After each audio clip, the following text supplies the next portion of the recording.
We're going to go ahead and get started. My name is Roy Jones, and I'm the Chief Development Officer here at Eckerd Connects. And this month, we've been focusing on our foster care and adoption programs here at Eckerd. We started out with Chris Card. It's been just a wonderful couple of weeks. Last week, we heard from the Fernandez family, so one of our foster family heroes, and shared their story. And this week, one of our program advocates, one of our financial supporters, somebody that's been a raving fan of Raising Hope, is Liz Sutherland. And Liz, although it was not in our foster care program, she was in North Carolina at the time, and we're going to hear about her story in foster care and her passion for these kids, especially those that are aging out of foster care like Liz did. I don't even know. It's a challenging time. So many of these young people I don't even know what I got myself into. Are not able to. I don't know. I pressed on something. I'm trying to hold on, team. If you're signing on, please mute yourself. We can hear the background noise. So do the best you can, if you can, to mute yourself, and just be aware that background noise. We can all hear it. So please do that. But we're excited to have Liz Sutherland with us today. I've asked, and I know she has actually shared her program, Raising Hope, Kelly Rossi, to take just a couple minutes. But I can't tell you how much I appreciate Kelly. When I first came to Eckerd Connects a year ago, Kelly, really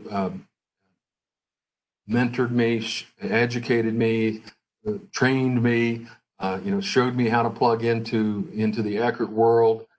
She just has such a passion and heart for young people. Of course, she's worked really at all levels in the child welfare space, and now heads Raising Hope. And Raising Hope does amazing work in getting children the things they need, helping those foster families with clothing and materials for school. And I'm going to have her take just a minute to share about Raising Hope, and then introduce our guest speaker today. Kelly, I'm going to pass it over to you. Hi, good afternoon. So exciting to see everyone signing on today to hear Liz's story and a little bit about my program that Liz helps me with as well. I am the director of Eckerd Raising Hope, as Roy said. And what we are is, first, let me start with, no child ever asks to come to foster care. They come to us as victims. They don't know what's going to happen when that day they go to school and they get off the school bus and the CPIs are waiting for them and maybe law enforcement, and within minutes, their lives are turned upside down. And often they are just brought in with their stuff in a trash bag. You can see the trash bag behind me. And that's just not right. And people do believe that in our system, there's a magical shopping spree that happens that provides those items for kids that they did not bring with them into foster care. But unfortunately, they do not. And that's where Raising Hope gets to come in. We are rooms that are set up like little shopping stores. We have 7 total, where the kids can come in 24 hours a day, 7 days a week, and pick out new clothes, shoes, hygiene items, underwear, school supplies, baby care items, all the things they need that probably did not come with them when they got removed from their homes, that they need just to be kids and to be able to go to school the next day and not be picked on, targeted, wearing the same clothes as yesterday. They're all items they need and deserve.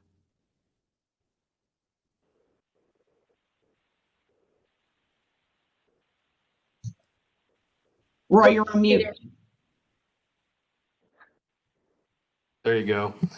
Thank you, Kelly. If you wouldn't, why don't you go ahead and introduce Liz for us? I know you guys have been working together a long time. It's this little book here. Man, it so touched my heart. If you all don't have it yet, I hope you'll get it. I shared with Liz that people that order this book, and we'll talk about that at the end. But we're going to have a little drawing, and I'm going to pay for your book. So if you don't have this book, you want to get it today, and it really is just touching. And So again, Kelly, introduce our speaker. Sure, I sure will. So Liz and I are definitely kindred spirits. We've been together for quite a while. Sometimes you meet someone and there's just an instant connection and you knew you were meant to meet that person. And that's me and Liz for sure. I'm going to lead a little bit just from her intro in the book, but it said Liz Sutherland grew up with By the way, let me interrupt you. By the way, Kelly wrote the foreword for this book. So when she says they're partners and co-workers in this foster care space, they truly are. But sorry to interrupt you, Kelly. No worries. I definitely moved to help. Liz grew up with no identity. She has no memory of the first few years of her life outside of being dropped off at a stranger's house when she was a child. Liz and her two siblings lived in an abusive home with a woman they thought was their grandmother until Liz gathered the courage to call social services one day and rescue herself and her siblings from that home. Thrust in the foster care system, she had to learn how to survive, but never gave up hope that she might someday be reunited with her brother and sister and discover the truth about her identity. Demonstrating remarkable resilience, Liz graduated from Western Carolina University with degrees in computer information systems and criminal justice. She now works in Tampa, has her own blog, which talks about her search for her family.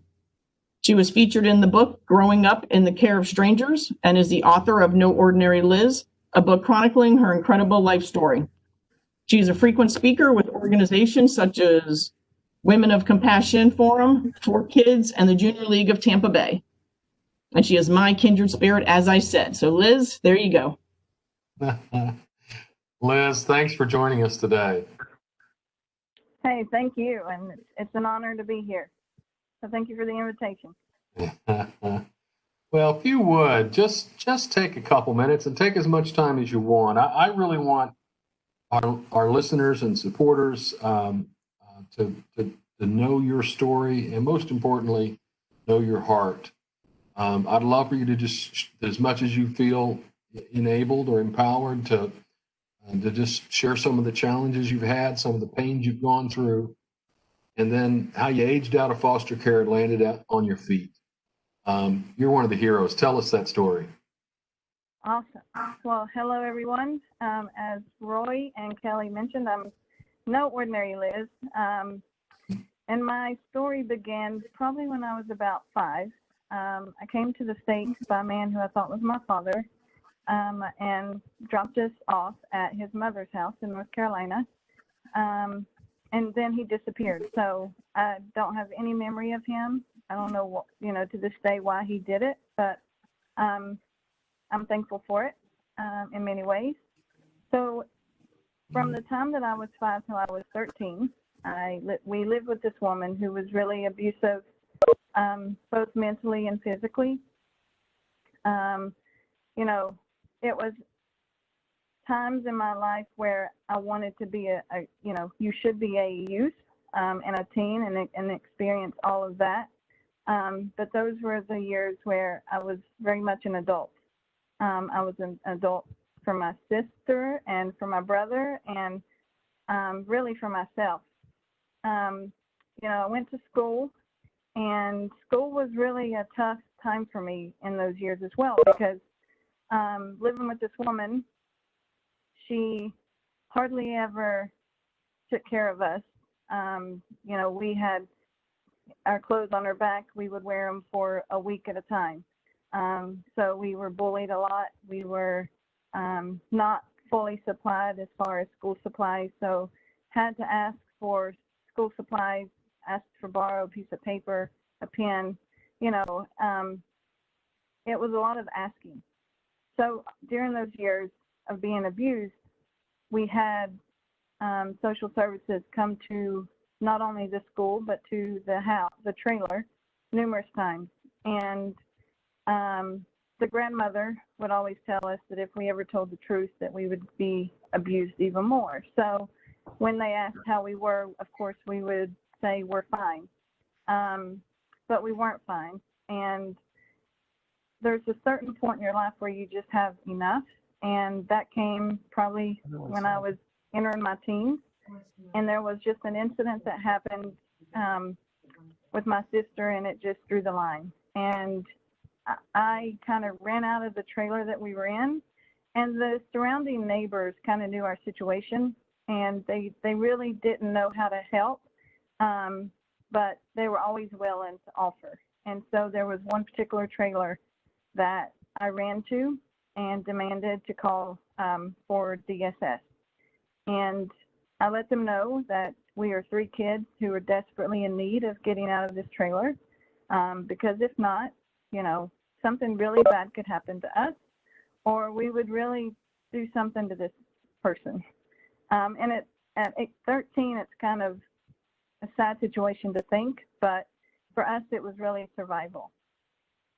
And so I let them know that the 3 of us would be on the side of a road picking blackberries, because that's what we did.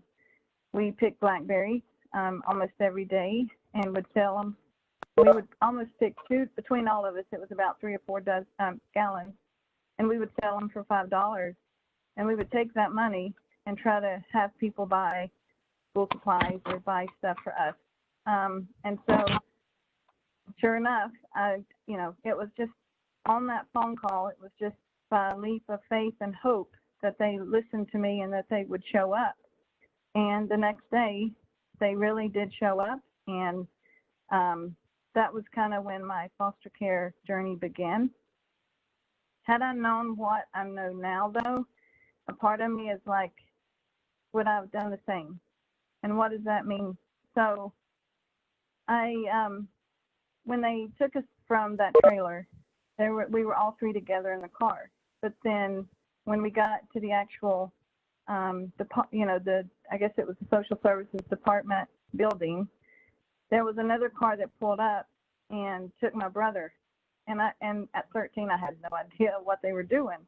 But they were separating us then. They were taking him in one direction, and my sister and I were together and going to another. So I don't know what happened to him. Our communication channels kind of faded, and I was with my sister for about a week in a group home, and then we all began to start splitting up. And so from the time that I was 13 till I was 18, I had no idea. I didn't really have an idea where my brother was. There was an occasion I saw him at a group home, but my sister and I, we definitely lost a lot of touch. And the further I kept moving within the state in different counties, the harder it was to find transportation to make it happen for us to kind of have those visits. And so there was a point in my life where I just kind of said, okay, and I didn't so much give up, but I just kind of went with whatever the system had for me. And for a long time, it was crazy because it was like I was an award of the state, and I had no idea what that meant. All I knew was that the state was my mother and father. And to back up, I do want to let you know that I don't know who my mother and father is, except for I've seen a picture of my mother, and I've talked to her once on the phone, once or twice, but she speaks a different language, and so we really can't have that communication. So my journey continues, and I was driven to kind of keep my head down and focus in school. And in between my journeys, I was in and out of 10 to 12 different foster homes, respite homes, therapeutic homes, group homes, and 2 to 3 different schools. So those years were just kind of like a whirlwind to me. Vaguely do I remember anything and everything that happened, but it was a bizarre experience. And again, I was like, what is foster care? I had no idea what it was, but I just assumed it was a better situation than the one that I was in back in that trailer. So it was getting close to my 18th birthday. And as I began to get older and start learning more about what foster care is and what's next, I learned about aging out. And I didn't really understand it because I was like, what's aging out? And the reason why I ended up aging out was because I wasn't eligible to be adopted because, again, I don't know who my parents are, so therefore they can't terminate their rights for me to be eligible. So the other fault to that was, here I am, 18, and I'm on my own. So just to kind of give you a timeline, a quick timeline, I graduated high school on June 5th. My birthday is June 9th. And on June 10th, I was in a little bitty apartment in this small town in North Carolina. I had no idea what it was like to live on my own. I wasn't skilled. When I moved into the little apartment, I barely had clothes on my back.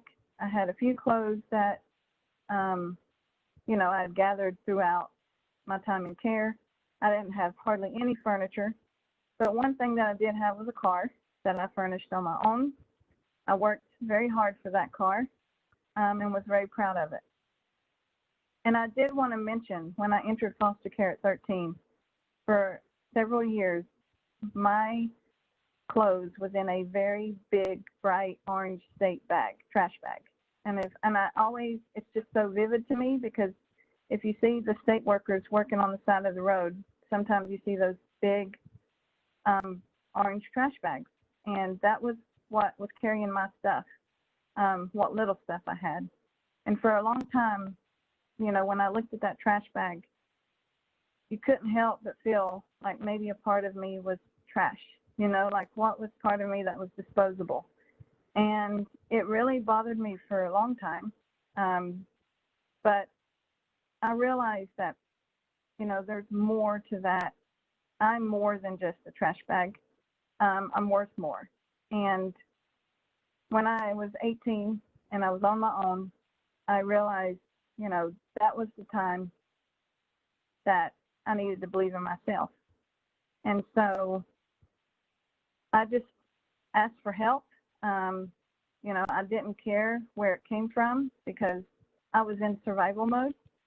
And there were times when I needed to write a check, and I know it's so obsolete now, because who really writes checks anymore? But I would ask for help through my neighbor. I didn't know who my neighbor was. I was just going around knocking on doors and asking for, how do you write a check? It was that kind of way that I lived my life for several years, just asking.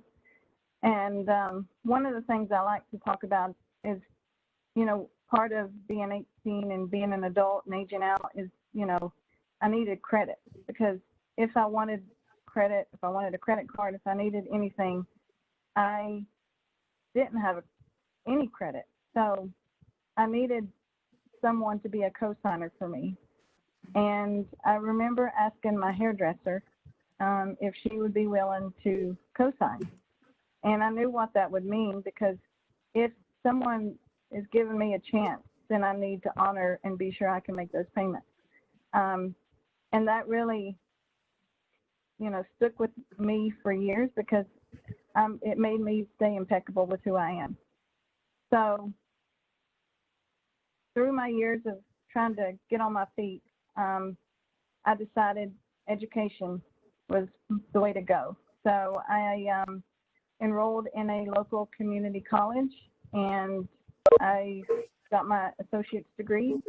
And then I was like, I'm not finished there. And so I discovered what a university was, the process there. And for a little while, I looked at college, not so much as college, but like a place to survive. And what I mean by that is, there was a while where I was living out of my car, and I would be sleeping on friends' couches and eating anywhere that I could, bathing anywhere that I could. And I was like, college for me is, oh my gosh, this is 4 years that I would have a roof over my head, and I would have food on my table, on my plate, like for 4 years. But as I started my journey through college, it turned out to be the best years of my life. I walked away with 2 degrees, and then I also walked away with finding my sister. And what I mean by that is, my junior year in college, I was just hanging out with friends at a club one night, and I happened to turn the corner, and I spotted my sister. after 8 years, not knowing where she was. I had no clue. And I get this question asked a lot, like, how do you know that was your sister? But you just never forget a face, and you just know. And so it turns out we were going to the same school and didn't even know it.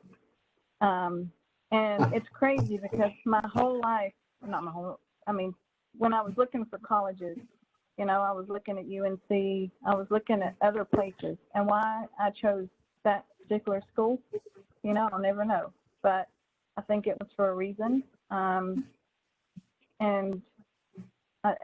It's just amazing. And then fast forward just a little bit. So I was still searching for my brother. So by this time it had been about 13 years since I had any inkling of where he was. And there was an opportunity where I participated in an internship in Washington, D.C. And probably my last week there was a big event with Congress, and I was invited to attend. And they were asking and people from different states to come up and talk about if you could change one thing in your state, what would it be? And the basics were, state taxes and Medicaid and all that. Well, they called my name and I just kind of froze. And so when they called my name and I went up to the front, all I could think about was my brother. And so when they asked me that question, I said, if I could change one thing in my state, it would be to keep siblings together, because I'm still looking for my brother who I hadn't seen in 13 years. And I don't think people were expecting that. And it was very moving. And of course it was, local and national news outlets were there. And people just kept coming up to me afterwards, asking me where I'm from. And so I told them that I was from North Carolina. And by the time that I got back home, 2 weeks later, there was a news reporter at my front door. And they were like, hey, we want to learn more about your story. And what I shared today is just kind of a glimpse of what my story is. It's a very complex story, and I won't give too much away because I kind of detail it in the book. But my story covered the whole front page of this newspaper and a middle section, and it went global. And so I just kept living my life, and within 2 weeks of it hitting stand, I get a call from a Florida locator, and they told me that they found my brother, and he was in New York. So then my sister and I was on a plane the next day, and we had the reunion with him at the New York airport. And so while I say that, and I'm very successful as far as being able to be reunited with my siblings, it's heartbreaking to know that that's not the norm. And so I'm very thankful for that for me, but it breaks my heart. And so to this day, I do have connections with my sister all the time. My brother, not so much. I think the last that I heard from him was probably 6 years ago. But in discovering my brother, he had a letter from family in Spain or Morocco, and it highlighted that I had over 800 family members all over Europe. And I just discovered that I have another brother, but I don't know anything about him. So I'm in search for him and hoping, maybe that's part 2 of No Ordinary Liz, is discovering that family all over. Liz, the thing that just amazes me about your story is, and I don't think this is true of all young people, but you had this innate desire. And was it hard for you to ask for help and ask questions? Even going to a neighbor to show you how to write a check, reaching out and asking college friends how to do this, how to do that. Talk to me about that. Where does that drive come from? Well, I think not having anyone. There's always someone in someone's life, but picture not having anyone in your life. I'm just like this little speck here on earth, you know, and no one was going to take care of me but myself. And so, yes, it is hard to ask for help. I think it's hard, you know, from a kid to an adult. But I think there's a point where there's nothing wrong with asking for it. It doesn't make you any less of a person. It doesn't make you look or feel a certain way. It's just, you know, we all need to ask that. And what I realized is it's surrounding myself with beliefs. And I detail it more in the book. But one of those beliefs that I created for myself was having that value and knowing that you are a valued person, and never forget that, because I can bring all kinds of value. Just because what happened to me as a kid in my teens, you know, it wasn't my fault. I didn't ask for that, and I didn't have much control over that. But what But I a did lot of have kids, control a over, lot of kids don't feel that way, do they? right. But that's where I want to try to help them realize that what happened to them was not their fault. You know, like that. I strongly believe no kid that enters foster care because of abuse or substance abuse or neglect, they didn't ask for that. You know, so it's just trying to help them see that potential so that they can try to move on with their life. And that's, for me, that's what happened to me, that I came to terms with it. And then I'm like, you know what?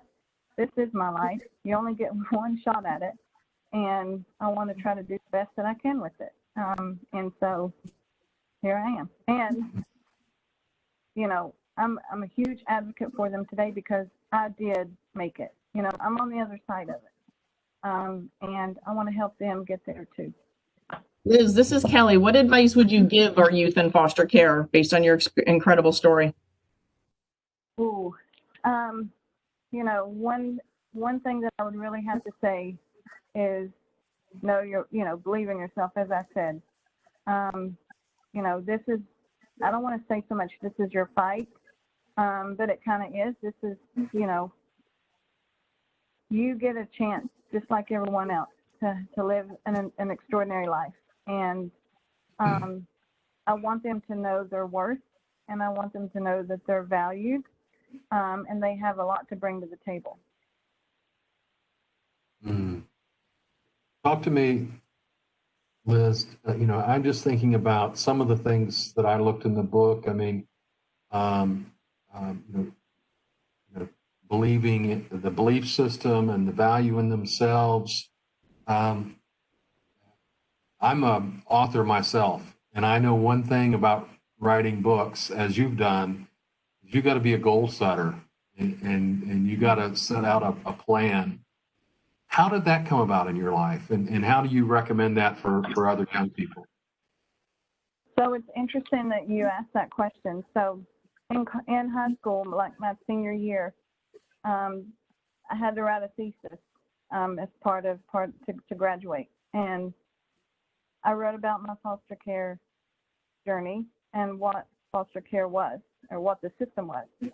And I knew that too, I was about to be an adult and be on my own. And so I knew there was going to be a lot of challenges and decisions that I would have to make in those coming days. And so what I kind of created for myself is I call them like the Liz Creed, my Liz Creed, which is 5 beliefs. It can be less than that, it can be more than that, but for me, I just said, here's my 5 beliefs and things that I'm going to incorporate in my life going forward to kind of help me.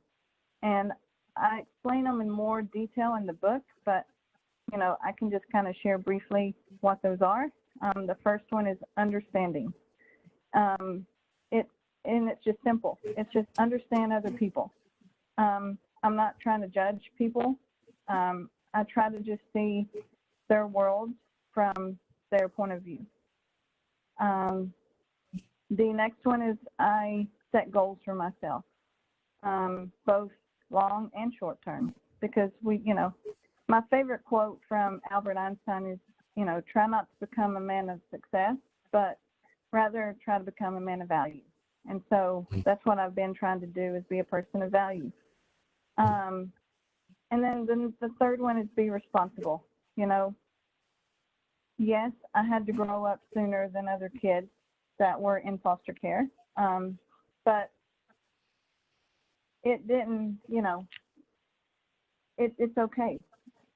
Because learning is part of that. And so I knew that that was going to be incorporated in my day to day. I needed to learn, how to apply to a job. I needed to learn, how do I buy a car, or what does insurance mean? I had to be prepared for almost everything.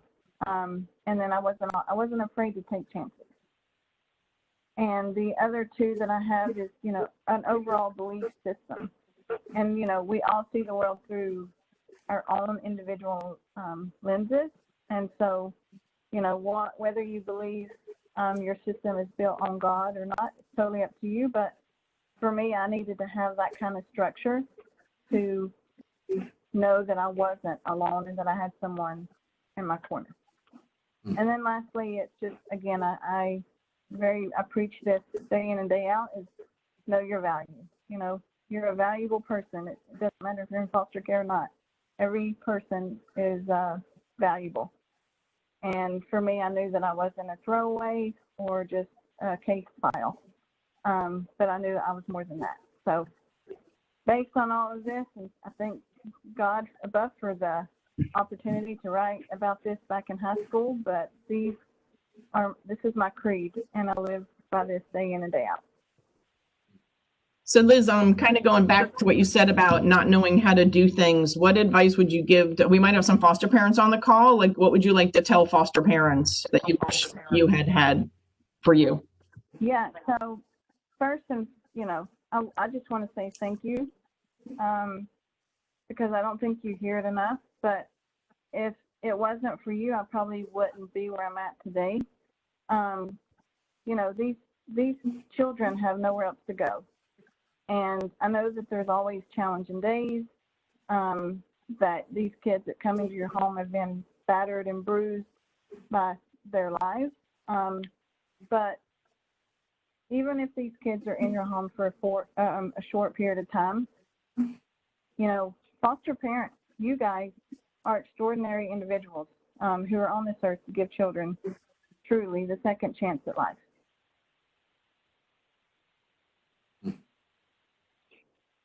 Liz, talk to me about just some of the mentors in your life. I mean, I see you investing your life in others. Surely somebody modeled a little bit of that for you. Were there people, were there social workers, were there teachers, were there friends? Talk to me about who some of those people might be. Yeah, so I think for me, a lot of it was, believe it or not, strangers. People that really didn't know me, and it was strangers that were just maybe at a church that I attended to, or, and when you think of mentors, usually there might be a teacher or someone, but I felt like I might not have been at a school or a place long enough to have that time and foundation spent. But people that I just met along the way, and friends. There's more than a handful of friends who would console in me and vice versa, to kind of push me and encourage me in places and ways that I needed. And there's a particular story, again, that I won't share in the book, but there was a family that I met at Walmart that didn't know me at all, and overheard me on a conversation, and heard me that I was living out of my car, and they offered their basement to me to kind of help me get on my feet. And these are people that didn't even know me at all, but just heard me and saw that I was in need. And even though they were offering a short few weeks, that short few weeks lasted 4 years. So I'm proud to call them family. And I always say that I have family all over. It's not blood, but I have a lot of people in my life that I'm very thankful for.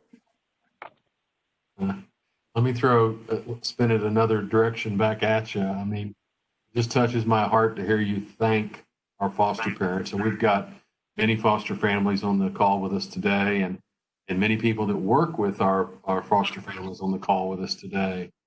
I'm going to ask you to do something that you're a nice person, and I know you don't like to do this, but I want you to take off the gloves, and I want you to give some foster parents just some advice. What are some things that they should be doing um, to help these kids, and with you being an example of one, what are the things that you wish your foster families had done for you? Maybe some did pieces of it, but I know in the book you outlined some recommendations for parents, and they won't take it the wrong way. I promise you, they love you, and they need and they'll lean into this. So quit being nice now. Take the gloves off and tell us what we should be doing. Okay. One of the things that I really, looking back, and what I really wish that I had, and I think it's two things that a foster kid just really needs, and that is love and care and a connection. We're just looking for someone or something to have that connection with. And I discovered a few of what would be nice to have in a foster home. And one is definitely maintaining routines. I know for me, it was my security was just all over the place. And whenever you welcome a new child into your home or one's leaving, think about how much is going on in their lives. And so if you can make whatever length of time they are in your home, make a routine, be creative, give kids stability and instill a sense of predictability in them. Most of these kids live in chaos from birth, and routines kind of help them find solid footing. And with that, it could lead to the trust and connection that you're looking for. And that leads into my next one is build a relationship. These kids, again, are coming from all walks of life, and they have been put into some most uncomfortable circumstances. Their trust level is very low. And so if you can have patience, and don't try to force the relationship, but just kind of take some time to learn about the foster kid or foster youth, and try to just build a bond if you can.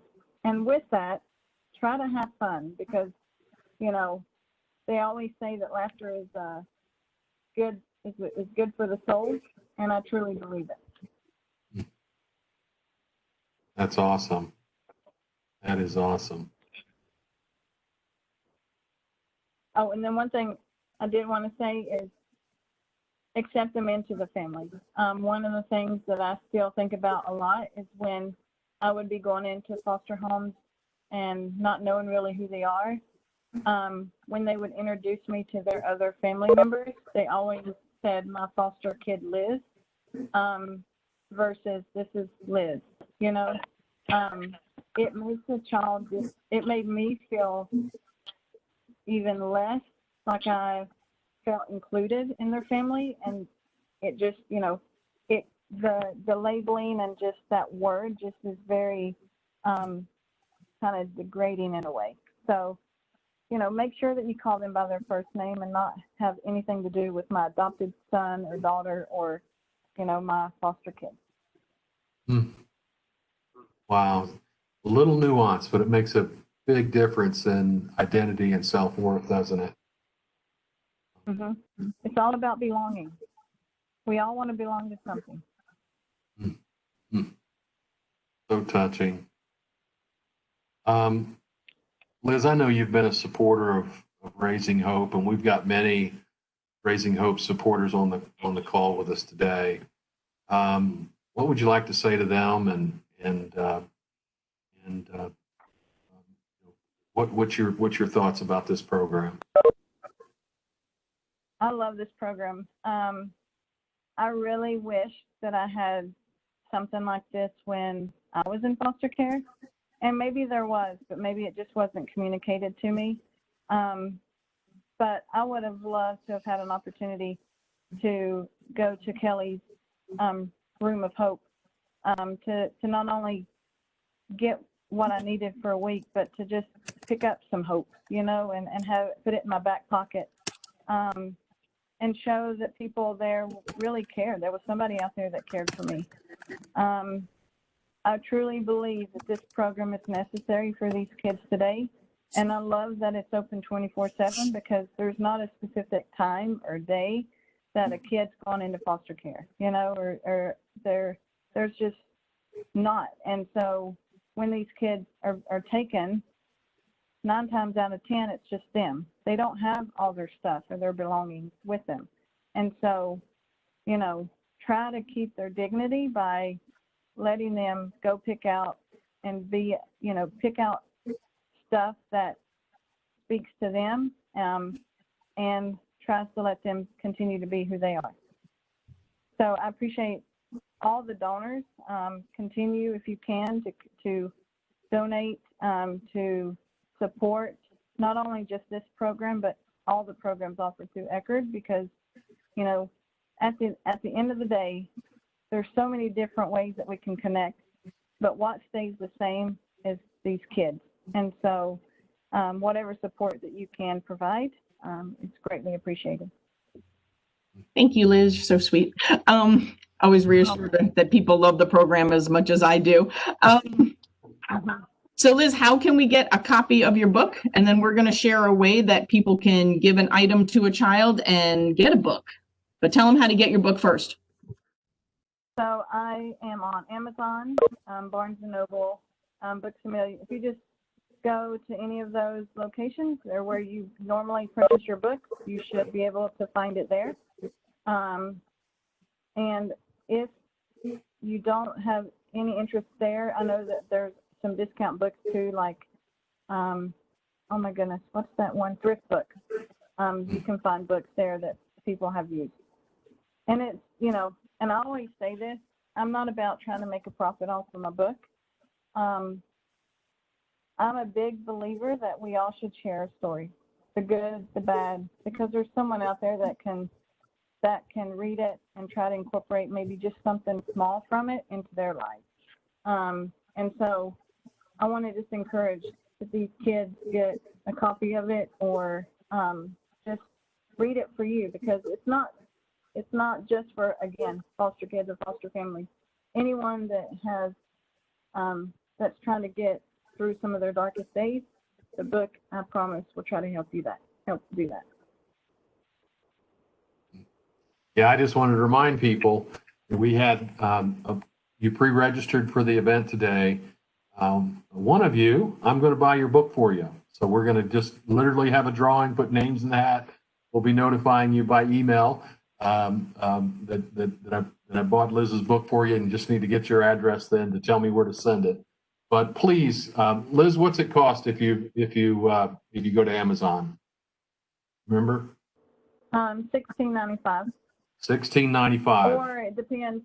Actually, I think it might be $14.95 now. So please, we want you to do that. And Kelly, you mentioned a little program you and Liz had worked on. We did. So again, still partners in crime. And Liz asked me the other day, what is Raising Hope's greatest need right now?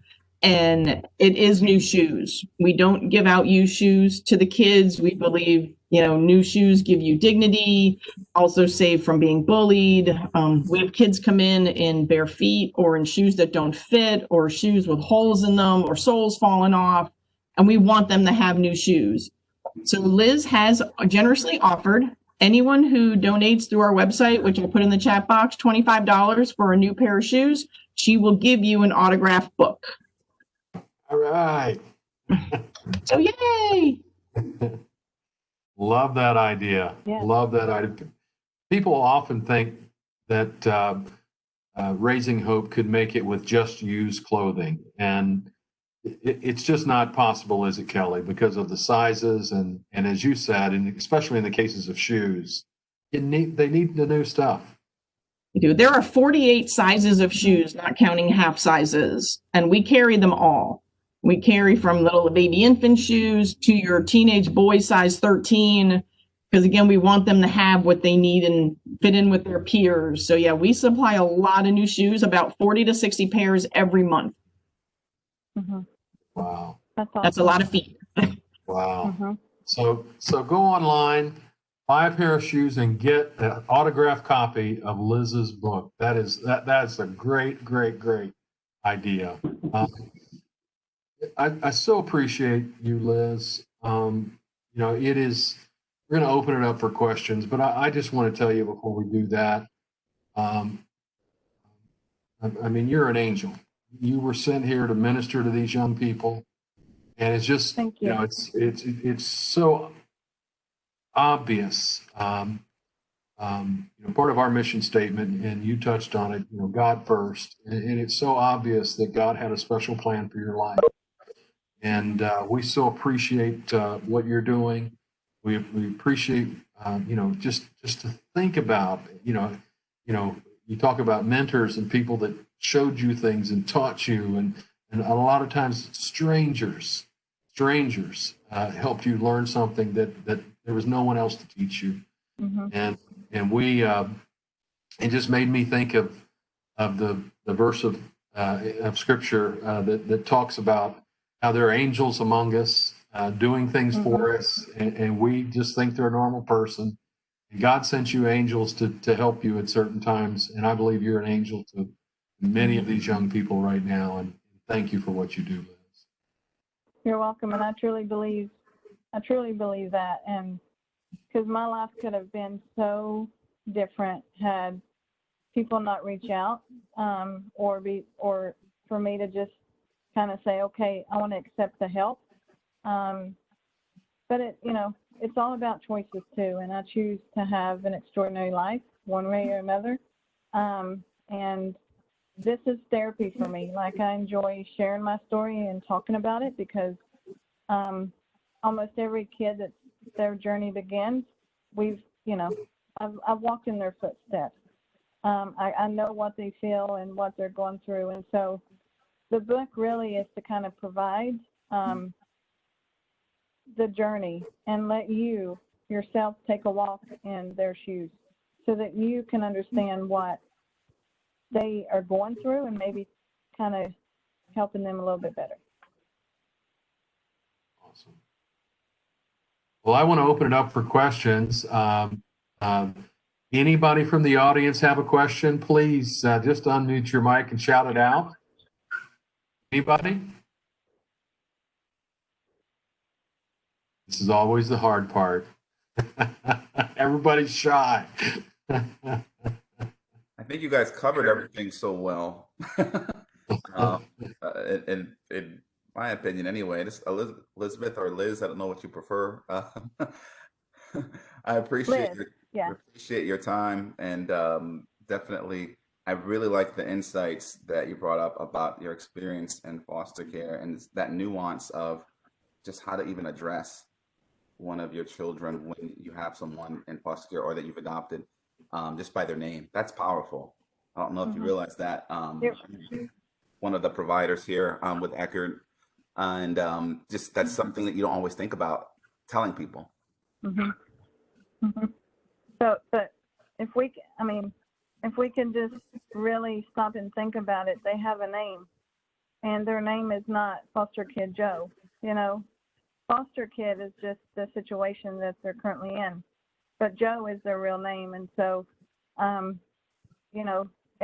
every home that I went to, it was always, hey, here's Foster Kid Liz, or Elizabeth, and it just really stuck with me. And I'm like, there's more to me than just I'm foster kid. I mean, now I'm very proud to say I'm a former foster youth, but I'm an author. I'm a professional. I'm a friend. I'm a sister. There's more to me than just that. And I really want to just help encourage people to just kind of look at it a little differently. So thank you for that.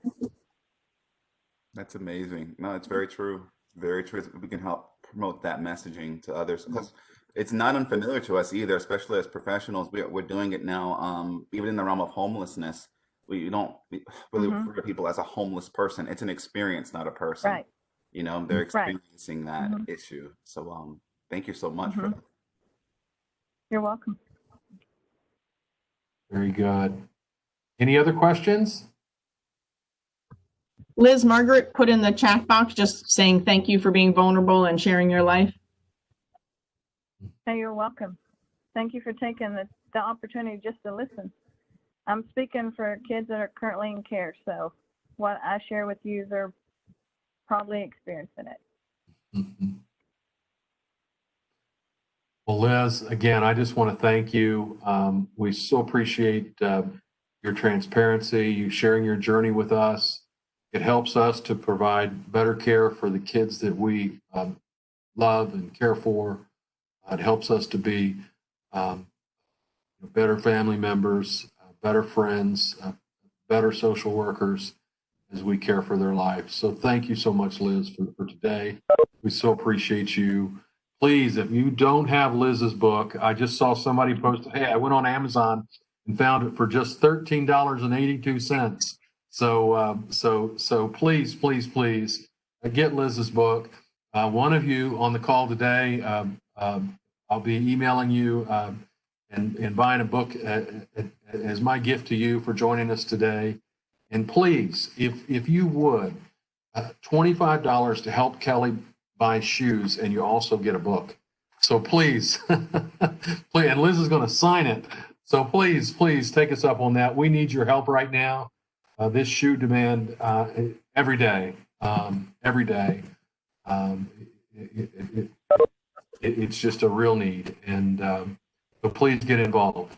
With that, I want to thank everybody. Our next Lunch and Learn is Wednesday, October 7th. We're going to be focusing on our Department of Juvenile Justice transitional programs and Curtis Camponi and Project Bridge. We're going to start there. It's going to be a fun couple weeks as we talk to some of the superstars from that program, kids that have turned their life around. And so again, thank you for being part of our Wednesday Lunch and Learn series. And I so appreciate you joining us today. Get Liz's book. Help Kelly out with some shoes. These kids need them right now. So be part of this. I look forward to hearing from you. And thank you for joining us today. Thank you. Bye. Thank Thanks, you, everyone. Liz. Thank you, Liz. Thank you. You're welcome.